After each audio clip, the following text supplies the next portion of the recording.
Sekapur sirih tentang sejarah militer Arab Islam. Orang Arab Islam memiliki andil besar dalam perkembangan ilmu perang. Bahkan bisa jadi, saham mereka di bidang ini lebih besar urgensinya dibanding bidang lainnya, termasuk bidang sastra dan ilmu pengetahuan. Padahal kita tahu, bangsa Arab Islam adalah bagian dari rantai ketersambungan ilmu dalam peradaban dunia. Orang-orang Barat banyak mengambil ilmu dari umat Islam. Namun, dalam seni perang, sumbangsih peradaban kaum muslimin tak kalah besar peranannya. Karena umat Islam mengubah citra perang bukan semata-mata sebagai ajang saling bunuh, tapi ada nilai-nilai humanis, ada nilai kasih sayang kepada tawanan, dan lain-lain. Karena faktor kemanusiaan inilah bisa jadi sumbangsih umat Islam dalam ilmu perang lebih urgen dibanding sumbangsih besar mereka di bidang lainnya. Seni perang modern. Seni atau teknik perang adalah kumpulan pengetahuan yang berkaitan dengan konflik bersenjata. Tujuannya adalah untuk mewujudkan sesuatu yang gagal dicapai dengan cara damai. Dan seni perang ini meliputi 3 hal. Yang pertama, strategi berperang.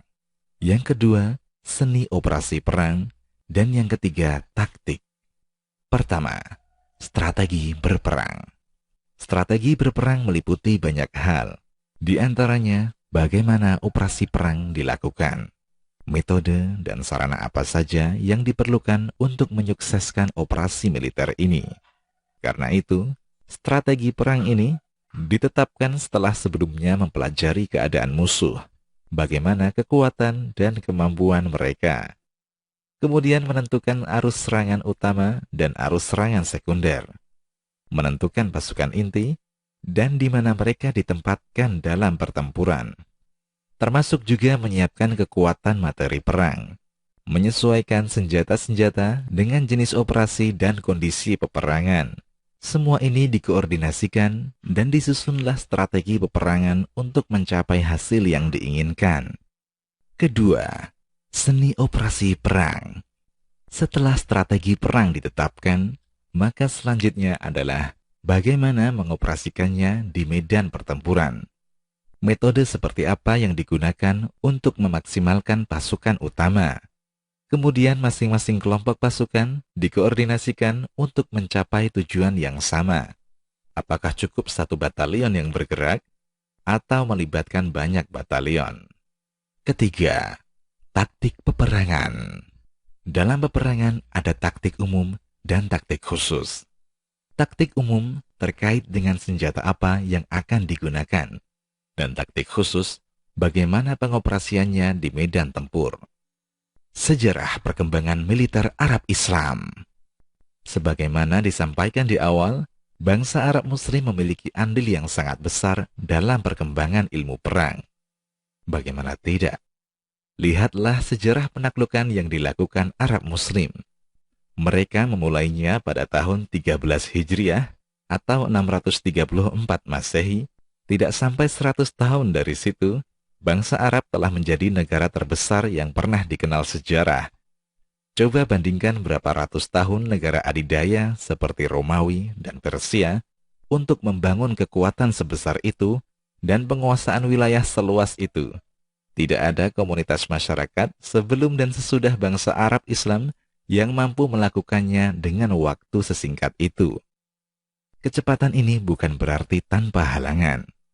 Bukan berarti tanpa banyak jiwa yang berkorban.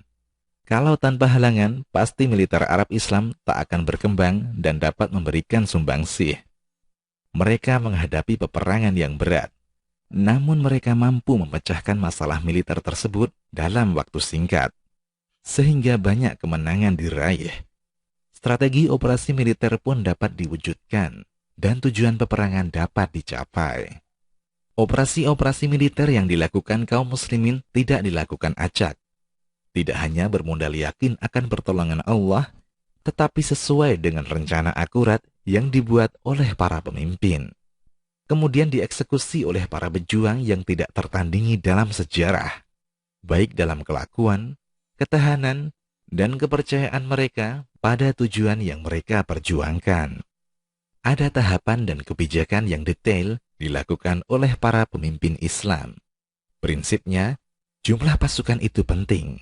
Materi perang juga menentukan hasil. Tapi para pemimpin Islam tidak meletakkan hal ini sebagai segala-galanya. Rasulullah Shallallahu Alaihi Wasallam memanfaatkan kemampuan militeristik masyarakat di zamannya dalam setiap peperangan beliau. Beliau mengerahkan semua kekuatan dan potensi yang dimiliki para sahabatnya dalam peperangan. Saat Abu Bakar As-Siddiq radhiyallahu anhu menggantikan Rasulullah, terjadi pemurtadan dengan skala yang cukup besar, sehingga ia disibukkan dengan hal ini di masa awal kepemimpinannya. Abu Bakar mengerahkan segala kemampuan militernya untuk menumpas gerakan murtad ini, hingga pemberontakan mereka berhasil dipadamkan. Di antara mereka ada yang kembali memeluk Islam, dan di antara mereka ada yang terbunuh dalam peperangan. Setelah menghadapi fase ini, barulah Abu Bakar melangkah untuk ekspansif, terutama di wilayah timur dan utara negeri Islam. Abu Bakar belum membentuk angkatan perang. Ia mengajak masyarakatnya yang memiliki kemampuan berperang untuk turut serta berperang. Ajakan ini adalah seruan sukarela, bukan kewajiban. Namun ia tidak mengizinkan orang-orang yang pernah murtad untuk turut berjihad, sebagai bentuk hukuman kepada mereka, agar mereka sadar betapa berat yang mereka lakukan. Di zaman Umar, barulah ia mengizinkan orang-orang yang pernah murtad ini untuk turut berjihad.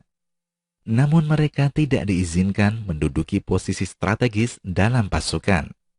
Awalnya, pasukan Umar juga adalah sukarelawan. Kemudian di zaman pemerintahannya ini, barulah dibentuk tentara resmi. Di masa berikutnya, setelah kekuasaan umat Islam semakin luas, seperti masa Bani Umayyah, pasukan perang tak lagi hanya mengandalkan orang-orang Arab. Setiap masyarakat Islam, suku dan ras apapun, diizinkan untuk turut dalam aksi militer. Tidak ada diskriminasi. Tentu hal ini berdampak positif. Pasukan Islam pun semakin besar jumlahnya. Bahkan di antara orang-orang non-Arab pun menyandang status sebagai panglima perang, seperti Tariq bin Ziyad. Namun Bani Umayyah tetap menetapkan menunjuk pucuk pimpinan pasukan adalah orang-orang Arab.